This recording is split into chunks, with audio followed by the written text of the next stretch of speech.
Highway collapse in China. Number of fatalities rises to 36.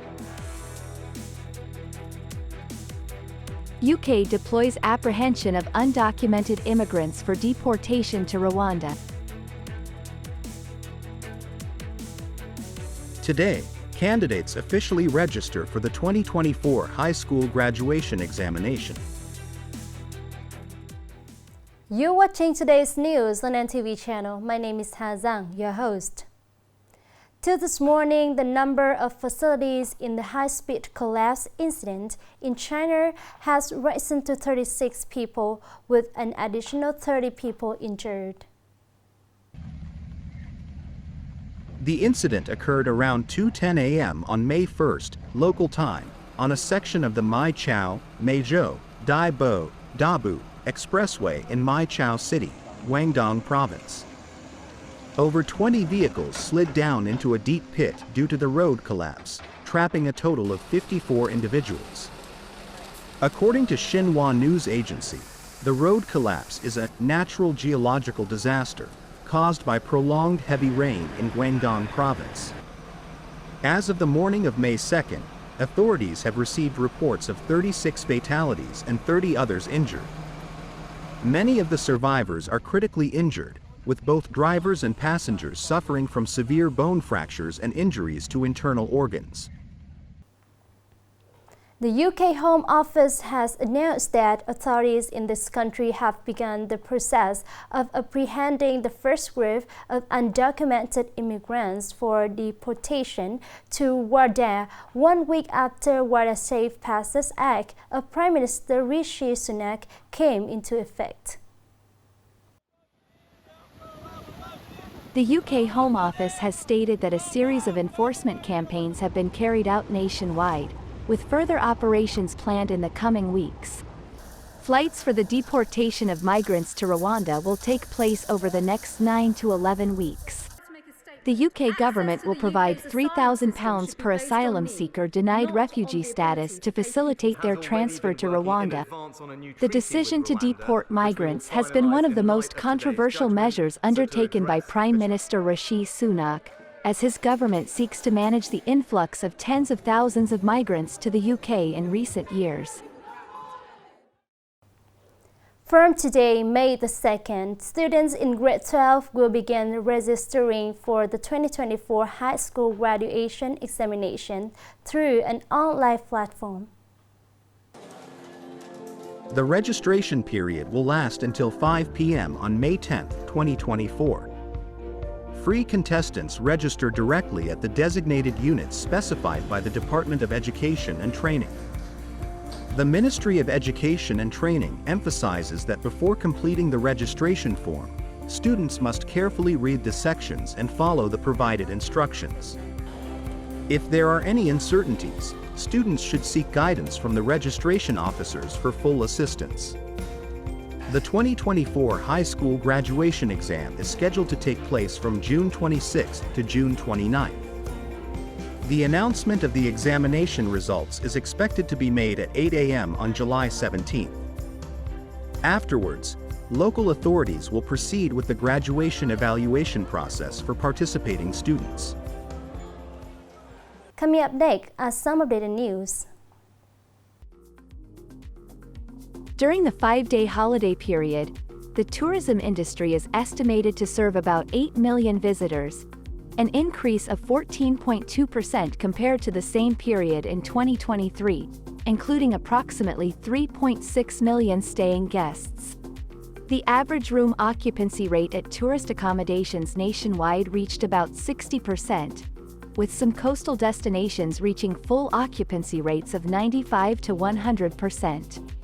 This year's holiday period lasted 5 days, so most destinations received more visitors, with longer stays and higher revenue compared to the same period in 2023. It's worth noting that the number of international visitors continues to grow steadily despite having passed the peak season. The General Statistics Office has just announced that the foreign direct investment (FDI) capital implemented in Vietnam in the first 4 months of 2024 is estimated at $6.28 billion United States dollars, an increase of 7.4% compared to the same period last year. This is the highest FDI capital implemented in the first 4 months of the year over the past 5 years. Among these, processing and manufacturing industries reached $4.93 billion United States dollars, accounting for 78.5% of the total FDI capital implemented. Real estate business activities reached $607.6 million United States dollars, accounting for 9.7%. Production, distribution of electricity, gas, hot water, steam, and air conditioning reached $259.8 million United States dollars, accounting for 4.1%.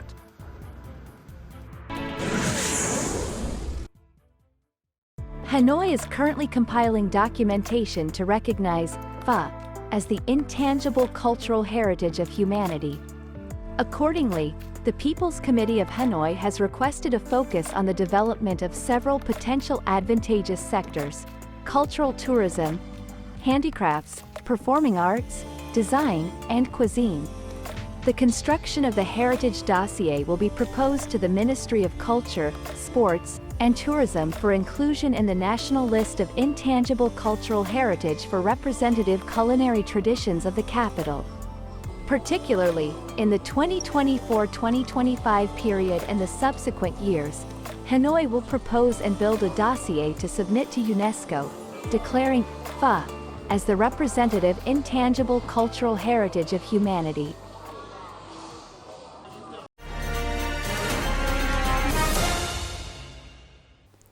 On May 1st, 1974, Vin City began construction as a valuable gift from the German Democratic Republic to party and people of Vinh. Over the past 5 decades, Vin City has undergone continuous development, transforming into a more modern and expanded urban landscape. The collaborative efforts of German and Vietnamese experts during the city's construction are cherished memories.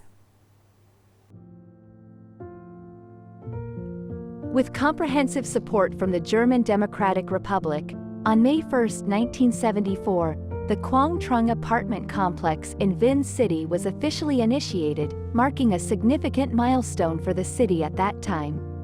Based on the agreement signed with the German Democratic Republic, Vin City underwent a comprehensive and holistic urban planning process, led by highly skilled experts with profound expertise and far-reaching vision.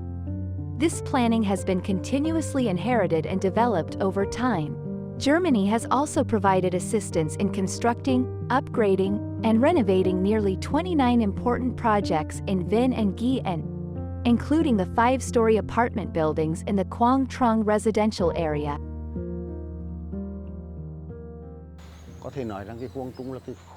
It can be said that the Quang Trung residential complex was one of the first multi-story apartment buildings in the country. It was designed based on the principle we learned, putting people at the center. About the urban reconstruction efforts in Vin City at that time, it is essential to mention the expert professionals from Germany. The German Democratic Republic sent 215 experts to work in Vin City, accompanying and contributing to the reconstruction process.